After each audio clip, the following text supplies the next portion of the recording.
আসসালামু আলাইকুম। আজকে কই থেকে জানি এই মুরগিটারে কুকুরে দৌড়ানি দিয়ে আমাদের বাসার এদিকে নিয়ে এসে পড়ছে। পরে বাসার এদিকে কিছু বাচ্চা ছিল ছোট ছোট, ওরা এটারে ধইরা আমার কাছে এনে দিয়ে গেছে যে ভাই এটার মালিকরে যদি পাওয়া যায় তাহলে এটা দিয়ে দিব আমরা। তো আমরা অনেক খুঁজলাম, এটার মালিকরে পাইলাম না।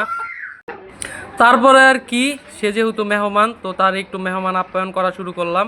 আর লুড্ডু করতে জেনে একটা তেলাপোকাই নড়ে দিল, আর ও তেলাপোকা খাওয়া শুরু করে দিল। কি আর কমু, এই কারণে ওদের পশু পাখি বলা হয়। এরপরে যেহেতু আমাদের মেহমান রোজা রমজানের দিন কই থেকে আইছে জানি না, তাই ওর একটু ফিট দিয়ে দিলাম খাইতে।